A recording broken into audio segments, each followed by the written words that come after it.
제가 오늘 발표할 내용은 전사적 동북 저장조 망구조를 이용한 전사적 최적화라고 제목을 좀 거창하게 적어봤습니다.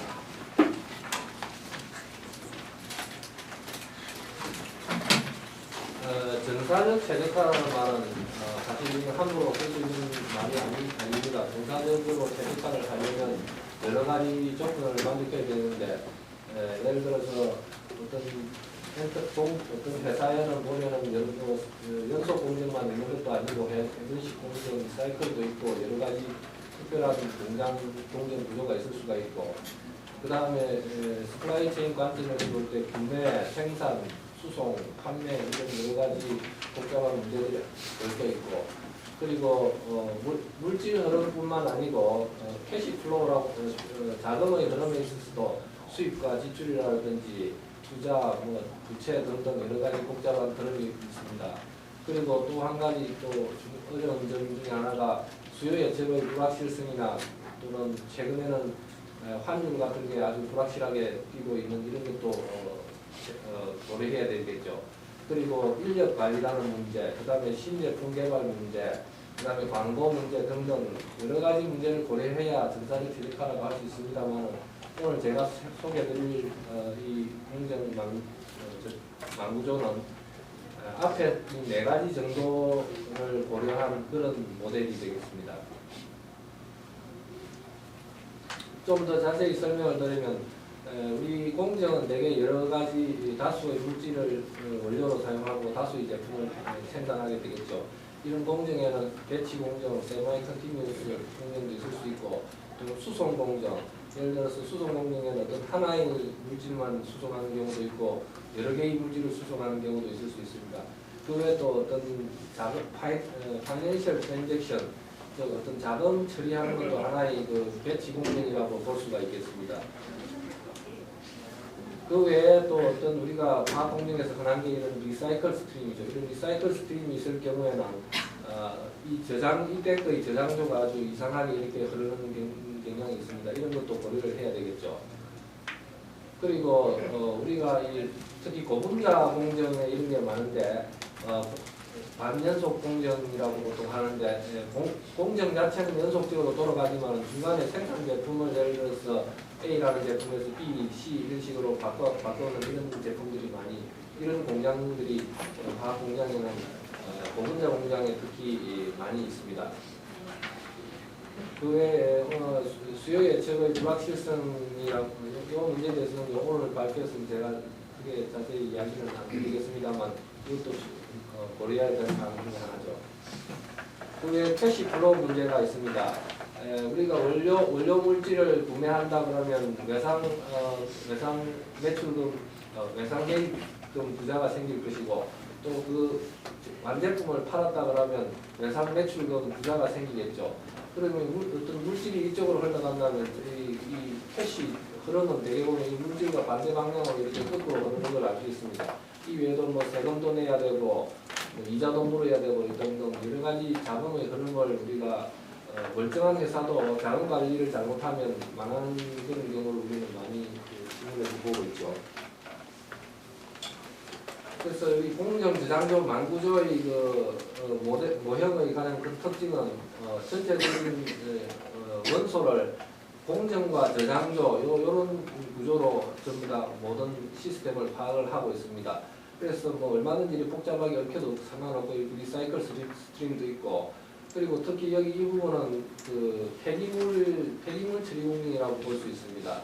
그래서 폐기물이 발생했을 때 그걸 재생해서 다시 활용한다든지 또는 폐기한다든지 이런 경우도 이 모형이 다룰 수가 있습니다. 그 외에도 전체적인 어떤 스플라이 체인 관점에서 볼 때 어떤 생산 공장이 세 개쯤 있을 수가 있고, 또 중간 물류센터가 있을 수가 있고, 또 최종 물류센터, 최종 디스트리뷰션 센터 이런 게 있을 수가 있겠습니다. 이런 거대한 문제에 대해서 우리가 어떤 평균 유속이나 그의 생산이나 수송의 라 사이즈, 그 다음에 가동 시작 시간 또는 저장조의 최적 크기 이런 걸 알면 우리가 시스템을 잘 파악했다고 할 수 있는데, 제가 소개드리는 공정 저장조 만구조는 이 중에서 이 평균 유속을 제외한 나머지는 해석적인 해를 갖다가 제공하기 때문에 계산 시간에 전혀 구애를 받지 않습니다. 그래서 전체적인 수학적인 구조를 잠시 소개드리면 어떤 프로세스 셋 공정의 집합이 있고 저장조의 집합이 있고 이 공정과 저장조의 집합이 원료 조성이나 제품 수율에 따라서 서로 이렇게 복잡하게 얼마든지 복잡하게 얽힐 수가 있습니다. 그리고 이게 이제 공정도 여러 가지 물질을 생산하고 여러 가지 물질을 판매할 수 있고 다음 이 어떤 물질의 흐름이 이 그림에 나와 있듯이 이렇게 주기적인 사각판 모형이라고 우리가 가정을 합니다. 그래서 이 흐름의 시작 시간과 이 사각판 모형의 하나의 이 사각형 요게 이제 한 배치라고 할 수 있는데 이 배치의 크기가 어떤 디자인 베리어블이 되겠습니다. 그래서 결론적으로 말씀드리면 어떤 임의의 공정 저장조 만구조에서 어떤 공정에 대해서 임의의 어떤 한 공정에 대해서 우리가 관심을 두면 이 공정은 어떤 원료 제공하는 몇 개의 저장조가 원료를 제공하고 있을 것이고 또 몇 개의 저장조로 생산된 제품을 보내고 있을 겁니다. 어떤 물질은 이렇게 리사이클 되는 것도 있겠죠. 이런 구조에 있어서 본 바와 같이 이렇게 간단한 해석적인 해를 통해서 이 공정의 최적의 크기를 계산할 수가 있습니다. 물론 여기 재고 비용이라든지 셋업 코스트 이런 입력 자료는 제공되어야 하겠죠.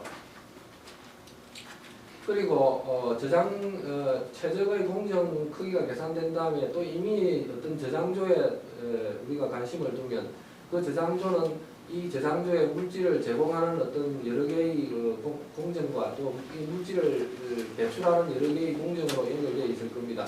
그리고 어떤 물질은 물론 이렇게 리사이클 되는 경우도 있을 것이고 이런 저장조에 대해서 최적의 저장조 크기를 이 수식으로 계산할 수가 있고 그리고 또 이 저장조에서 물질이 나가는 시간이나 들어오는 시간에 대한 수식도 이렇게 유도할 수가 있습니다. 그리고 목적함수를 살펴보면 더 재미있는 게 있는데 목적함수가 공정별로 분리가 되는데 어떤 한 공정의 총체적인 비용은 셋업 코스트 곱하기 총 변동비 곱하기 평균 유속의 제곱근이다 이런 결론을 유도할 수가 있습니다. 그래서 이거는 우리가 이 연속 공정에서 결국은 이 평균 유속 이게 공정의 어떤 용량이라고 볼 때 결국은 공정의 용량의 0.5승에 비례한다는 총 비용이 공정 용량의 0.5승에 비례한다는 그런 결론이 나오는데 우리가 공장 설계 수업 시간에 들었겠지만 6tenth 룰이라고 해가지고 공정의 비용은 10의 0.6승에 비례한다는 게 경험적으로 알려져 있죠. 따라서 제 이론이 실제하고 상당히 유사하다는 걸 말씀드릴 수가 있습니다. 따라서 이 식은 결국은 우리가 최적의 운전 상태를 갖다가 미리 계산해 볼 수 있다는 이야기이기 때문에 어떤 최적성과 실제값과의 차이를 통해서 상대적인 최적값을 어떤 공정에 대해서도 상대적인 최적값을 계산해낼 수가 있습니다. 따라서 이런 상대적인 최적값을 비교해 보면은 가장 최적화가 덜 된 공정부터 찾아서 최적화를 하면 우리가 자원을 좀 더 효율적으로 관리할 수가 있습니다. 수학적인 모형을 조금 더 자세히 설명을 드리면 결국은 최적화 모델을 만드는데 최적화 모델이 결국은 수학적으로 볼 때 리시프로컬 텀과 리니어 텀으로 구성되어 있습니다. 그래야 우리가 애널리틱 솔루션을 유도할 수가 있습니다. 그래서 셋업 코스트 이런 게 이제 리시프로컬 텀을 유발하고 있고 그 외에는 다 리니어한 텀으로 만들어야 되는데 특히 리니어하기 어려운 부분이 인벤토리 홀딩 코스트, 스토리지 사이즈 이런 것들인데 인벤토리 홀딩 코스트는 흐름의 평균값을 알아야 되고 스토리지 사이즈는 흐름의 앞을 바운드를 알아야 되고 그하고 또 제약식 중에서 저장조가 재고가 바닥나지 말아야 된다 이런 제약식이 있는데 이거는 흐름의 하한값을 알아야 됩니다. 그래서 어떤 저장조를 기준으로 볼 때 결국은 어떤 들어오는 흐름이 있고 나가는 흐름이 있고 또 어떤 프로세스에 들어왔다 나갔다 하는 흐름이 있을 겁니다. 그래서 이런 흐름이 아까 이야기했듯이 이런 주기적인 산업화 모형이라고 가정을 하고 또 현금 흐름도 마찬가지입니다. 어떤 현금 저장소가 있다고 생각하고 거기에 현금 들어오는 돈이 있고 나가는 돈이 있고 나가는 돈 들어오는 돈 여러 가지가 있을 텐데 그런 것들도 역시 이렇게 어떤 주기적인 산업화 모형이라고 이렇게 가정을 하게 되겠습니다. 그러면 이 주기적인 산업화 모형을 이 그림에서 보는 것처럼 이렇게 큐뮬레이티브 플로우 패션으로 그림을 그리면 계란처럼 되는데 이렇게 그려놓고 보면 상한값과 평균값, 하한값이 선형의 평균값과 상한값과 하한값이 명확하게 나타납니다. 따라서 우리가 전체적으로 해석적인 해를 유도할 수 있다는 걸 알 수가 있습니다. 그래서 이거는 이제 해석적인 해에 관련된 여러 가지 뭐 비용 자료인데 온갖 비용 자료들이 이 해석적인 해에 합쳐지게 되겠습니다. 그래서 전체적인 솔루션 프로시저는 먼저 평균 유속은 리니어 프로그래밍이나 기존의 어떤 리니어 프로그래밍이나 또는 세퍼러블 컨케이브 미니마이제이션 프로그래밍을 짜가지고 평균 유속을 계산하고 나면 나머지 대부분의 뭐 라 사이즈, 스토리지 사이즈라든지 스타트업 타임이라든지 이런 것들은 전부 다 애널리틱 솔루션으로 처리가 가능하게 되겠습니다. 자금 흐름에 대해서도 마찬가지로 진행되게 되겠습니다. 그래서 이건 뭐 일종의 계산 결과인데 이 제고의 어떤 뭐 계산 모양이고 계산 결과가 되겠습니다. 오늘 발표드린 내용 상당히 간단하게 말씀을 드렸는데 지난 몇 년간 이미 뭐 저널에 다 발표된 내용을 제가 오늘 간단하게 요약해서 말씀을 드렸습니다. 이상입니다.